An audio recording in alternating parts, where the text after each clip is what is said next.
Lord, I need your guidance today. Panginoon, maraming salamat sa araw na ito. Maraming salamat at lagi kitang kasama. Kaya nagiging safe ang lahat. Kaya nagiging magaan ang lahat. Patuloy niyo po akong samahan sa araw na ito. Panginoon, kailangan ko po ng inyong biyaya ngayon. Kailangan ko po ng blessings niyo sa araw na ito.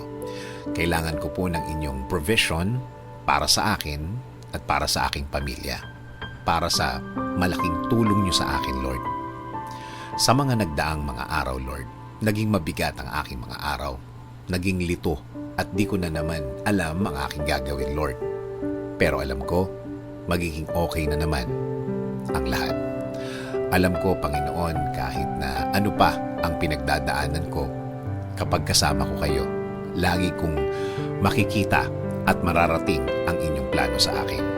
Ang mga gusto niyong gawin sa aking buhay na makakabuti sa akin. Kaya ngayon, Lord, dasal ko po na pagaanin niyo na po ang aking sitwasyon ngayon. Bigyan niyo po ako ng wisdom para mas maintindihan ko po ang aking pinagdadaanan ngayon. Bigyan niyo po ako ng guidance sa araw na ito. Bigyan niyo po ako ng katahimikan ng isip.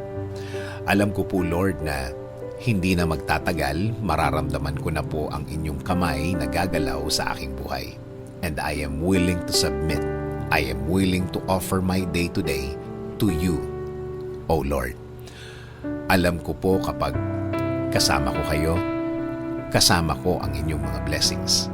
Alam ko po na kasama ko ang mga solusyon sa aking buhay. Solusyon na magiging sagot sa aking mga nararanasan ngayon. Kaya Lord, patuloy niyo pong pasukin ang aking buhay. Patuloy niyo po itong lagyan ng katahimikan. Gawin niyo po sa aking buhay ang magandang plano ninyo.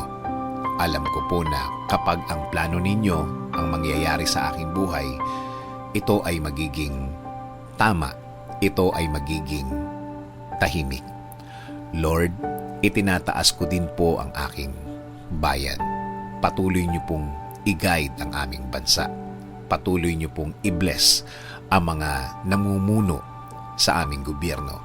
Make them safe and make them wiser every day. Salamat, salamat Panginoon sa inyong biyaya sa araw-araw. In Jesus' name we pray. Amen. Sabi nga sa John 16:13, but when He, the Spirit of truth, comes, He will guide you into all the truth. He will not speak on His own. He will speak only what He hears, and He will tell you what is yet to come.